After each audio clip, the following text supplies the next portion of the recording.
Mari kita berdoa.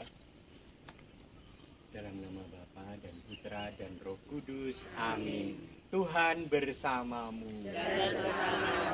Saudari-saudara, saya mengajak mengambil nafas panjang dalam keheningan, menata diri, berserah pada Tuhan dan siap untuk beraktivitas hari ini. Mari kita hening dan kita menata diri di hadapan Tuhan bersama Bunda Maria yang terus mendoakan dan menjadi idola kita semua.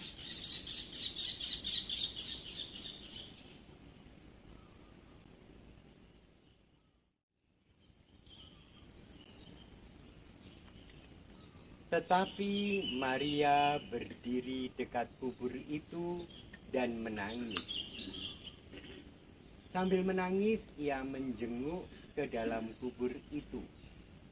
Dan tampaklah olehnya 2 orang malaikat berpakaian putih. Yang seorang duduk di sebelah kepala dan yang lain di sebelah kaki di tempat mayat Yesus terbaring. Kata malaikat-malaikat itu kepadanya, "Ibu, mengapa engkau menangis?" Jawab Maria kepada mereka, "Tuhanku telah diambil orang, dan aku tidak tahu di mana ia diletakkan." Sesudah berkata demikian, ia menoleh ke belakang dan melihat Yesus berdiri di situ. Tetapi ia tidak tahu bahwa itu adalah Yesus. Kata Yesus kepadanya, "Ibu, mengapa engkau menangis? Siapakah yang engkau cari?" Maria menyangka orang itu adalah penunggu taman. Lalu berkata kepadanya, "Tuan, jikalau Tuan yang mengambil dia, katakanlah kepadaku, di mana Tuan meletakkan dia, supaya aku dapat mengambilnya." Kata Yesus kepadanya, "Maria." Maria berpaling dan berkata kepadanya dalam bahasa Ibrani, "Rabuni," artinya guru. Kata Yesus kepadanya, "Janganlah engkau memegang aku, sebab aku belum pergi kepada Bapa.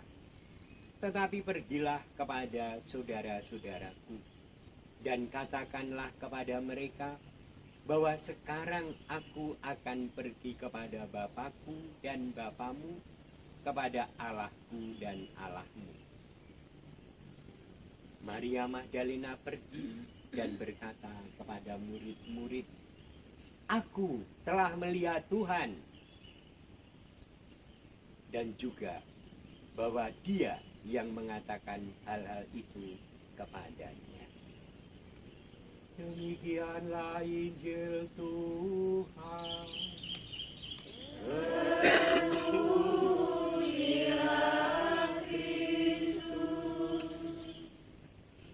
Saudari-saudara yang dikasihi Tuhan, 5 tahun lagi saya, beberapa orang di sini, Robert dan Wulan ikut yang Eropa Timur kan, kita ziarah ke Bosnia, ke Medjugorje.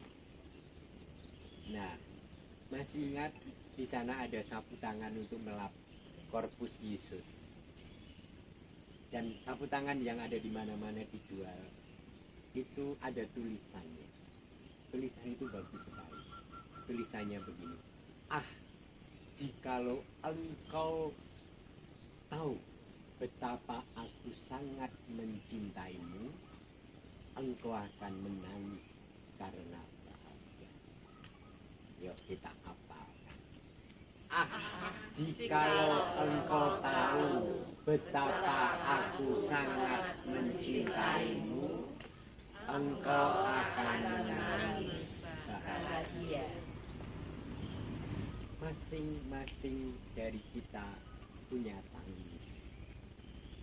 Dan di antara kita kadang-kadang malu bahwa menangis. Bagi saya menangis adalah bagian emosi yang baik. Baik secara psikologis tapi juga secara iman. Banyak kali semakin tua kok aku ini semakin gendeng. Ya, mudah menangis. Cengeng. Ya. Bukan baper, cengeng ya. Kalau baper itu kan butuh perhatian kan, enggak. Tapi gergel ya ketika membaca kitab suci, ketika melihat orang mudah terharu, ketika membayangkan Tuhan yang sehebat itu, sebaik itu pada saya, terharu dan menangis. Dan harus bernafas panjang supaya lalu bisa meneruskan omong. Nah, Maria Magdalena dan mungkin beberapa ibu lain ketika menjenguk kubur Yesus dan ternyata makam kosong, secara emosional dia merasa kehilangan. Bukan emosi marah, bukan emosi, tapi gelo. Tuhanku kok hilang? Aku sangat mencintainya. Lalu dia menangis. Sampai kemudian berjumpa dengan Yesus pun dia tidak melihat. Air mata itu kan membuat tidak melihat dengan jelas mungkin ya. Tuhan, apa kalau engkau tahu bahwa di mana mayatnya sekarang berada gitu kan? Kamu ya yang mengambil mayat itu gitu kan? Pokoknya buta. Dan kemudian dari peristiwa itu dan dari peristiwa hidup Maria Magdalena itu kan orang yang pernah dibebaskan Tuhan dari 7 dosa, 7 setan gitu kan. Sehingga dia kepul tangan puji dan jatuh cinta ya kan pada Tuhan Yesus. Dan dari pengalaman itu kemudian menjadi saksi, buru-buru dari makam, kemudian bercerita kepada para murid. Apa yang dia katakan? Aku telah melihat Tuhan. Keren itu. Kalau itu juga menjadi pengalaman dan ungkapan hidup kita. Aku telah melihat Tuhan. Ini sangat kuat pesan. Saya pernah melihat Tuhan. Anda masing-masing pernah melihat Tuhan dalam kehidupan. Benar kan? Ketika tadi malam Anda sharing tentang pengalaman-pengalaman kerahiman belas kasih Allah, di sana Anda melihat Tuhan. Dan Paskah adalah pengalaman melihat Tuhan yang mencintai saya habis-habis. Dan kerap kali kita gergel, terharu. Dan kemudian membandingkan siapa sih saya, kok Tuhan segitunya. Dan itulah Tuhan kita. Sangat mencintai dan terus-menerus berbelas kasih pada kita. Maka saya selalu mengatakan pada umat saya di Bedolo, kalau tentang iman hanya 2 pilihan. 1, percaya pada Tuhan melalui Tuhan Yesus yang sedemikian memilih dan mencintai dan berbelas kasih kepada kita. Atau memang Anda tidak percaya bahwa Tuhan itu hadir dan ada. Kalau hanya sekedar pindah agama ke sana kemari, Anda mungkin sulit untuk menemukan Tuhan seperti yang kita kenal dalam diri Allah Bapa, Allah Putra, dan Allah Roh. Benar ya? Tidak ada bandingnya. Dan itulah pengalaman cinta. Anda telah melihat Tuhan, kita telah melihat Tuhan. Apa ketika telah melihat Tuhan yang terjadi? Adalah kobaran semangat hidup. Maka bagi penderet dalam Gusti Yesus, hidup tidak pernah panjang, berkobar sampai Tuhan memanggilnya. Dan ingat, masih hangat dalam benak kita Bapak Suci Fransiskus, ya kan? Masih berusaha untuk berjalan, berusaha untuk memberi berkat urbi et orbi, ya kan, untuk kota dan dunia. Pasti keadaannya parah, benar enggak? sampai pagi harinya dipanggil Tuhan. Tetapi bagi saya ia memberi kesaksian, hidup tidak boleh menyerah pasrah. Artinya frustrasi dan ngelukur. Tetapi ada kobaran api yang ditempatkan di dalam setiap pribadi. Saya berkobar karena Anda. Karena perjumpaan-perjumpaan dengan orang awam yang sangat luar biasa. Saya hadir di persekutuan doa, di sekolah evangelisasi, dan sekarang di PDC, Parents Daycare.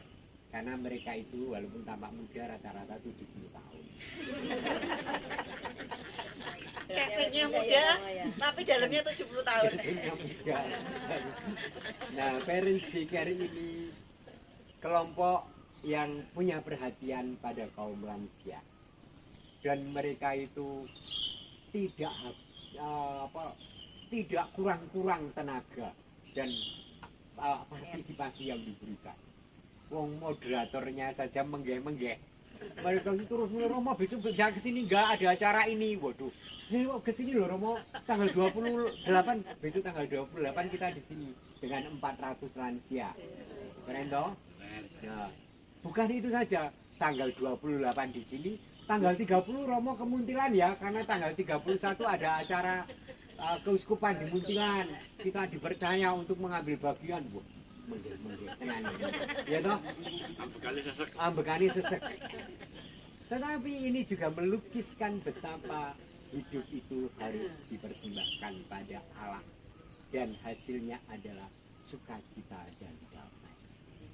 Mungkin untuk beberapa orang tidak usah lari sampai jauh-jauh dari diri pada keseharian dan tanggung jawab kita. Dasarnya adalah aku itu telah melihat Tuhan yang sangat mencintai. Maka sayang kalau aku gampang menggerutu, hidupnya jabur, tahu gak sih jabur? Cemberut, merengut ya kan? Ya, udah dong. Kayak berutu. Tanggal 9 juga ke Solo. Oh, tanggal 9 juga ke Solo, bayang no, ya loh. Ayo, jadi memang biar mereka nanti sampai mati. Tapi lihatlah, kita sudah melihat Tuhan dan kita bersukacita ya. Juga dalam perjalanan pulang nanti di rumah kita membawa sukacita gembira karena aku telah melihat Tuhan. Amin. Salam Maria, Engkau Bunda Gereja, lindungilah kami, doakan putramu. Salam Maria, Ratu surga dan bumi, terpujilah Engkau di sepanjang masa. Satu pengumuman, patung ini dibuat oleh 3 bersaudara, namanya Mas Kun, Mas Adi, dan Mas Agung. Rumahnya di sini. Pematung yang sangat luar biasa, dan saya tahu mereka itu tulus dan bahkan banyak mengeluarkan dananya untuk dipersembahkan demi berdirinya.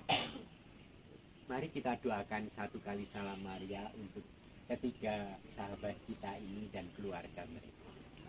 Salam Maria, penuh rahmat, Tuhan sertamu. Terpujilah engkau di antara wanita, dan terpujilah buah tubuhmu Yesus. Santa Maria, Bunda Allah, doakanlah kami yang berdosa ini, sekarang dan waktu kami mati. Amin. Bapa dan Putra dan Roh Kudus. Silakan.